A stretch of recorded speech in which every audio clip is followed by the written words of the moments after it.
Voici le fonctionnement de clignotant d'une moto ou scooter.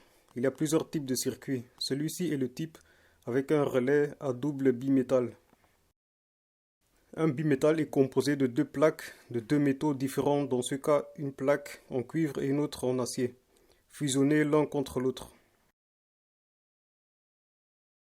En chauffant ce bimétal, il aura tendance à se plier dans un sens, dans le sens du métal le plus dur, donc la plaque en acier.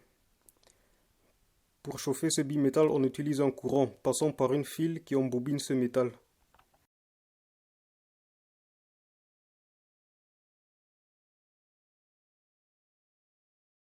Dans ce relais, on utilise deux bimétaux pour créer un effet de repoussement lorsqu'ils se touchent. La première bobine porte plus de spire que la deuxième. Ceci fonctionne comme un transformateur dont la première bobine aura une haute tension et un faible courant, qui transforme son courant en champ magnétique. La deuxième bobine capte ce champ magnétique et la retransforme en courant. Comme la deuxième bobine porte moins de spire que la première, sa tension sera plus basse et son courant sera plus haut, assez haut pour éclairer les clignotants.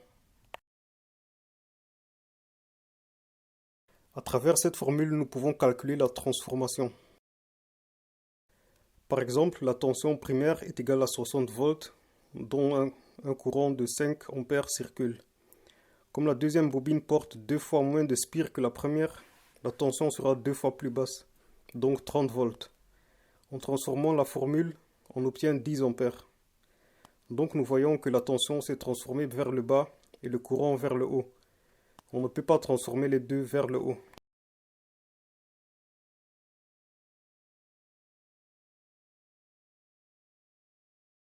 Lorsqu'on active l'interrupteur du clignotant, alors bobine 1 reçoit une tension qui circule à travers les clignotants sélectés vers la masse.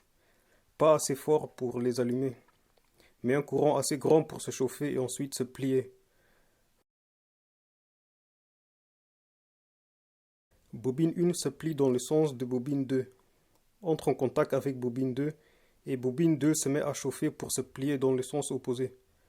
Puis bobine 1 se refroidit pour se réchauffer de nouveau. Par après, bobine 2 fait la même chose et le cycle se répète. À chaque moment où les deux bimétaux se touchent, c'est à ce moment où les clignotants sont éclairés, jusqu'à ce qu'ils se relâchent et jusqu'à ce que l'interrupteur sera désactivé.